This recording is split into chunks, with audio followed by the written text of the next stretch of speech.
ఆకాంక్ష అయిన మహిళా reservation bill కూడా ఆమోదం పొందే అవకాశం ఉండబోతోంది. అయితే దీనికి సంబంధించి ఇప్పుడు మనతో పాటు మాట్లాడడానికి ప్రముఖ రాజకీయ విశ్లేషకులు అందే సత్యం గారు మనతో అందుబాటులో ఉన్నారు. సత్యం గారు నమస్కారం అండి. నమస్తే సత్యం గారు, ముందుగా ఇటు రిజర్వేషన్ కి సంబంధించి మహిళా రిజర్వేషన్ కి అయితే ఇటు కాంగ్రెస్ విపక్షాలు కూడా ఆమోదం తెలిపే పరిస్థితి కనిపిస్తుంది. కానీ ఇక్కడ రాజ్యాంగ సవరణ బిల్లుకి సంబంధించి పూర్తిగా వ్యతిరేకంగా ఉంది. అదేవిధంగా డీలిమిటేషన్ కి సంబంధించి కూడా పూర్తి వ్యతిరేకతను అయితే వ్యక్తపరుస్తుంది. మరి ఇలాంటప్పుడు రాజ్యాంగ సవరణ బిల్లుకి సంబంధించి లోక్సభలో ఆమోదం పొందే అవకాశం ఎంతవరకు ఉందంటారండి?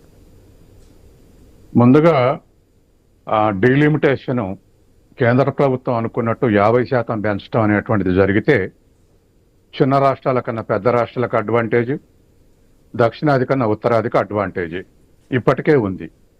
ఇది అబ్సల్యూట్ అడ్వాంటేజ్గా మారే అవకాశం ఉంది.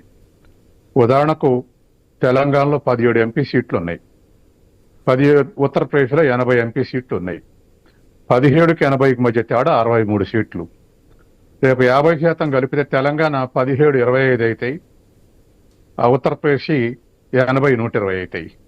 ఇప్పుడు రెండు రాష్ట్రాల మధ్య డిఫరెన్స్ 80 నుంచి 25 తీసేస్తే 120 నుంచి 25 తీస్తే 95 తేడా ఉంటుంది.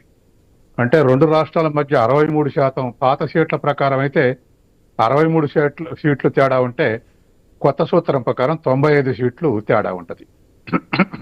అంటే తెలంగాణ కన్నా ఉత్తరప్రదేశ్ అడ్వాంటేజ్లు ఉంటుంది.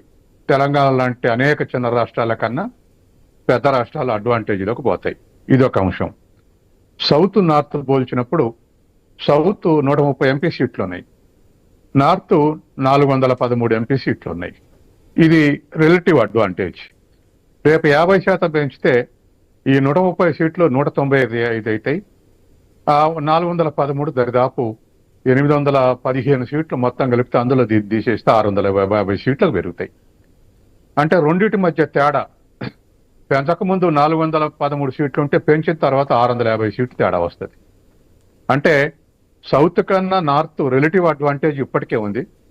రేపు 50% పెంచితే అన్ని రాష్ట్రాలు ఇదే విధంగా పెంచితే అబ్సల్యూట్ అడ్వాంటేజ్గా మారుద్ది. అంటే ఢిల్లీలో అధికారం రావాలంటే ఇప్పుడు మరొక 200 సీట్లు నార్త్లో అవకాశం వచ్చింది. కాబట్టి సౌత్ నుంచి ఏ ఒక్క రాష్ట్రం మీద ఆధారపడకుండానే నార్త్లో సీట్లతో అధికారంలోకి వచ్చే అవకాశం ఉంది. కాబట్టి ఇది బీజేపీ అనుకూలమో కాంగ్రెస్ వ్యతిరేకమో లేదా కాంగ్రెస్ అనుకూల బీజేపీ వ్యతిరేకం అనేటువంటి ఈ దృష్ట్యా ఆలోచించకుండా దేశ సమగ్రత దృష్ట్యా ఆలోచించడం మంచిది. కాబట్టి 50% అనేటువంటి ఫార్ములా కరెక్ట్ కాదు. పెద్ద రాష్ట్రాలకు అడ్వాంటేజ్ ఉంటుంది, చిన్న రాష్ట్రాలకు డిజడ్వాంటేజ్ ఉంటుంది. లేదా నార్త్కు అడ్వాంటేజ్ ఉంటుంది, సౌత్కు డిజడ్వాంటేజ్ ఉంటుంది. ఇప్పటికే ఉన్నటువంటి రిలేటివ్ అడ్వాంటేజ్ అబ్సల్యూట్ అడ్వాంటేజ్గా మారేటువంటి అవకాశం ఉంది. కాబట్టి వెయిటేజెస్ రేవంత్ రెడ్డి హైబ్రిడ్ అన్నాడు. నేనేమంటున్నా అంటే ఒక ఎకనామిక్ స్టూడెంట్గా వెయిటేజెస్ అంటే ఉదాహరణకి ఇప్పుడు పన్నులు మొత్తం పంపిణీ ఉంటుంది, డెవల్యూషన్ ఆఫ్ ఫండ్స్ ఏ రాష్ట్రాలకు ఎంత అనేటువంటిది 5 రకాల వెయిటేజెస్ తోటి వాళ్ళు ఇస్తున్నారు. ఉదాహరణకు డెమోగ్రఫిక్ పర్ఫార్మెన్స్ 12.5% వెయిటేజీ, జనాభాకు 15% వెయిటేజీ, ఏరియాకు 15% వెయిటేజీ, పర్ క్యాపిటల్ ఇన్కమ్కు 45% వెయిటేజీ, అట్లాగే ట్యాక్స్ ఫిజికల్ పర్ఫార్మెన్స్ కు 2.5% వెయిటేజ్. 5 రకాల వెయిటేజీలతోటి ఇవాళ ట్యాక్సులు పంపిణీ చేస్తున్నారు. అయినా అభివృద్ధి చెందిన రాష్ట్రాలకు కొంత డిసడ్వాంటేజ్ ఫేస్ చేయాల్సి వస్తుంది. మన వాళ్ళు ఎప్పుడు పేపర్లు రాస్తున్నారు, తెలంగాణ ₹1 పోతే వచ్చేది మనకు 40 పైసలే అని. అట్లనే బీహార్ ఉత్తరప్రదేశ్ ₹1 ఇస్తే ₹6 వాళ్ళకి పోతున్నాయని.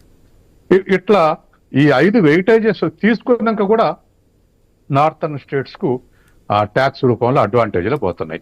ఇప్పుడు సీట్ల విషయం కూడా అదే జరిగితే వాస్తవానికి నా సౌత్లో ఉన్నటువంటి రాష్ట్రాలు ఆధారపడదగ్గగా ఉండాల్సిన అవసరం లేదు, వాళ్ళ నార్త్లో ఉన్నటువంటి మెజార్టీ ఉంటే.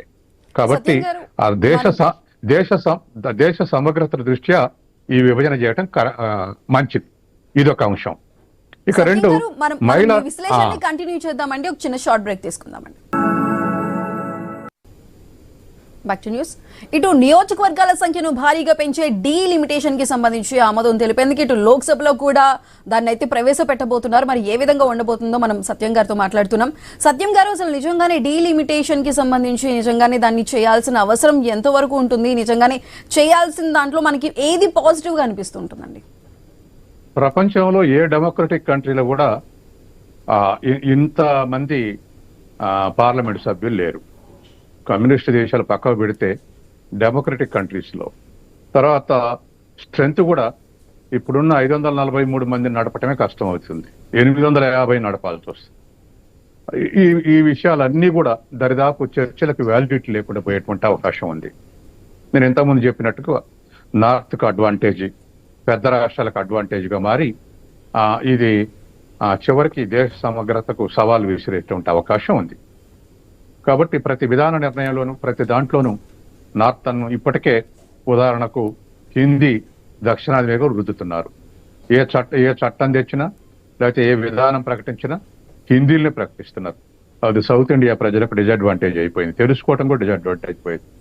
రానున్న కాలంలో పార్లమెంట్ సీట్లలో ఇది అడ్వాంటేజ్, తర్వాత విధాన నిర్ణయాలు ఇది అడ్వాంటేజ్ తీసుకుంటే దేశ సమగ్రతకు కష్టం. కాబట్టి ఇవాళ డెవల్యూషన్ ఆఫ్ ఫండ్స్ అంటే ట్యాక్స్ యొక్క విభజన కోసం 5 వెయిటేజెస్ తీసుకున్నట్టుగానే ఈ సీట్లు పెంపటంలో కూడా ఏదైనా ఒక 5 సైంటిఫిక్ వెయిటేజెస్ తీసుకొని సీట్లు పెంచితే బాగుంటుంది, అందరికీ సైంటిఫిక్ గా ఉంటుంది. ఇది ఒక అంశం. ఇక మహిళలకు రిజర్వేషన్స్ ఇవ్వటం అనేది ఎప్పటి నుంచో ఉన్న డిమాండ్, 33% అనేటువంటిది. కానీ ఒక 20 ఏళ్ల కింద ఈ చట్టం తెచ్చినప్పుడు చర్చకు వచ్చినప్పుడు ఆనాడు శరద్ యాదవ్, లాలూ ప్రసాద్ యాదవ్ లాంటి వాళ్ళు ఒక కామెంట్ చేశారు. ఉత్తగన మహిళా రిజర్వేషన్స్ అంటే బాబుడు హెయిరెచ్చి కూర్చుంటారని చెప్పేసి వాళ్ళు స్టేట్మెంట్ ఇచ్చారు. అంటే డెవలప్డ్ క్యాస్ట్ నుంచి లేదా డెవలప్డ్ కుటుంబాల నుంచి లేదా కార్పొరేట్ కుటుంబాల నుంచి వచ్చినటువంటి వాళ్ళే వీటిని అనుభవించే అవకాశం ఉంది. కాబట్టి ఉమెన్ రిజర్వేషన్లు విత్ ఇన్ ఉమెన్ రిజర్వేషన్లో మళ్ళీ క్యాస్ట్ రిజర్వేషన్స్ అమలు పరచాలి అనేది, అంటే ఎస్టీ మహిళలకు రిజర్వేషన్, ఎస్సీ మహిళలకు రిజర్వేషన్ ఈ విధంగా ఉండాలనేది. ఇప్పుడు లేటెస్ట్ గా దరిదాపు 55%, 56% బీసీలు ఉన్నారు. బీసీలకు ఇప్పుడు పార్లమెంట్ సీట్ల రిజర్వ్ లేదు, రేపు ఉమెన్ దాంట్లో కూడా రిజర్వేషన్స్ ఉండవు. కాబట్టి సహజంగానే 56% బీసీ మహిళలు అవకాశాలు కోల్పోయే అవకాశం ఉంది. ఈ విషయం కూడా ఆలోచించాల్సినటువంటి అవసరం ఉంది.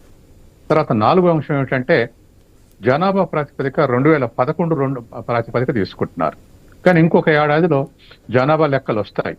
కాబట్టి ఏదైనా లేటెస్ట్ వేరియబుల్ తీసుకుంటే